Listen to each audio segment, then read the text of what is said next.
तो हेलो दोस्तों, आज हम लोग देखने वाले हैं क्लास 10th का पहला चैप्टर का ऑल फार्मूला, जो कि परीक्षा में 1 से 2 नंबर या ऑब्जेक्टिव हो या सब्जेक्टिव किसी भी सवाल को बनाने से पहले आपको फार्मूला इसको याद कर लेना पड़ेगा, तभी वो सवाल बनेगा। तो आज हम लोग देखने वाले हैं क्लास 10th का पहला चैप्टर, जिसका नाम है वास्तविक संख्या। और वास्तविक संख्या में जितना फार्मूला है सारा को आज हम लोग देखने वाले हैं। देखिए दोस्तों, बहुत इंपॉर्टेंट होता है। जैसे पहला फार्मूला है यूक्लिड विभाजन प्रमेयिका से एक सूत्र होता है, बता दे भाज्य बराबर भाजक गुने भागफल प्लस शेषफल, यानी ए बराबर होता है बी क्यू प्लस आर। यहाँ पर देखिए, यहाँ पर लिख देंगे भाजक, भाजक इधर कर देंगे, और जो भाज्य होता है वो क्या होता है दोस्तों, बीच में होता है, और भागफल क्या होता है, इसी के बगल में होता है। जो आंसर बच जाता है नीचे, यानी वो होता है आपका शेषफल।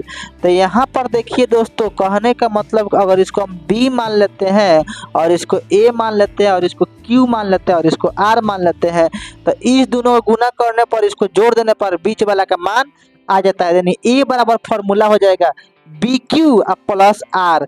यानी जो r का मान है, ये यहाँ पर लिख रहा है r का मान 0 से बड़ा या 0 के बराबर हो सकता है, लेकिन r का जो मान हो b से क्या होता है, छोटा होता है। यानी जो b का मान है वो क्या होता है, बड़ा होता है। यहाँ पर देख लीजिए, उदाहरण से आपको अच्छी तरीका से क्लियर हो जाएगा। जैसे मान लीजिए यहाँ पर 5 है और यहाँ पर 32 यानी 32 है, तो 32 आपको कट जाएगा, 30 हो जाएगा, 6 बार में यहाँ पर 2 बच जाएगा। तो यहाँ पर देखिए, जो b का मान है, b इधर वाला ना है, तो b यहाँ पर है, तो b का मान है वो r का हो गया, छोटा हो गया। 5 क्या है, बड़ा हो गया, और r का हो गया, छोटा हो गया। बस आपको यही याद रखना है, b का जो मान होगा r से क्या होगा, बड़ा होगा, r का मान b से क्या होगा, छोटा होगा। बस आपको यही याद रखना है। और r का जो मान है 0 भी हो सकता है, यानी यहाँ पर 0 भी आ सकता है, और 0 से क्या होता है, 12 भी हो सकता है, लेकिन b से क्या होगा, हमेशा छोटा रहेगा, तो छोटा रहेगा। ये होता है दोस्तों यूक्लिड विभाजन प्रमेयिका का पहला सूत्र।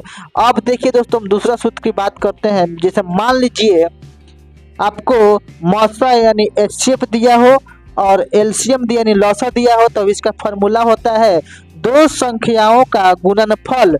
दो गो संख्या देगा, उसको गुना कर देना है, और उसका एचसीएफ और एलसीएम दिया रहेगा। दो संख्याओं का गुणनफल इक्वल टू होता है एचसीएफ इंटू एलसीएम। मान लीजिए पहली संख्या a है और दूसरी संख्या b है, तो h बराबर हो जाएगा a into B equal to क्या हो जाएगा, एचसीएफ इंटू एलसीएम।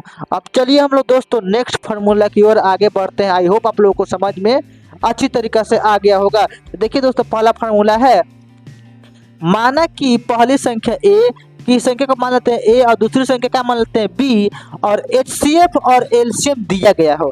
कि संख्या किसी सवाल में, जैसे मान लीजिए दो संख्या दिया रहेगा, मान ली कोई भी दिया 5 6 दिया रहेगा, और उसका जैसे मान लीजिए 80 और दिया 60, और दोनों का एलसीएम और एचसीएफ दे दिया रहेगा।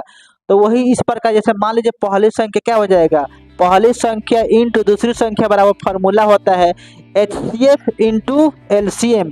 तो यहाँ पर पहली संख्या और दूसरी संख्या का फार्मूला क्या हो जाएगा, एचसीएफ इंटू एलसीएम।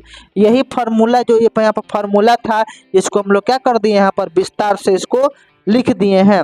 ये इंग्लिश मीडियम हो जाएगा और ये हिंदी मीडियम हो जाएगा, बस आपको याद रखना है। अगर मान लीजिए यहाँ पर 1 2 3 4 चारों कंडीशन है, 4 गो में से आपको 3 गो का मान दे देगा, और उसमें से 1 का मान पूछेगा। जैसे मान लीजिए दूसरी संख्या और ये एचसीएफ और एलसीएम दे देगा, तो पहली संख्या निकालना है। देखिए पहली संख्या निकालने के लिए फार्मूला होता है, एचसीएफ का मान दिया रहेगा और एलसीएम का मान दिया रहेगा। एचसीएफ और एलसीएम का मान दिया रहेगा, और उसमें दूसरी संख्या से भाग दे देंगे, तो पहली संख्या का मान आपका निकल जाएगा। यानी ए बराबर हो जाएगा एचसीएफ इंटू एलसीएम बट्टा बी। उसी प्रकार दूसरी संख्या बराबर हो जाएगा एचसीएफ इंटू एलसीएम बट्टा पहली संख्या। दूसरी संख्या निकालना, तो एलसीएम और एचसीएफ को दोनों को गुना करके दो इसे क्या कर दिया, भाग दिया जाता है, तो दूसरी संख्या निकल जाता है। यानी बी बराबर हो जाएगा एचसीएफ इंटू एलसीएम बट्टा ए। अब एचसीएफ निकालना है, तो पहली और दूसरी संख्या को गुना कर दीजिए, और उसमें क्या कर दिए, एलसीएम से भाग दे दीजिए, तो आपका एचसीएफ निकल जाएगा।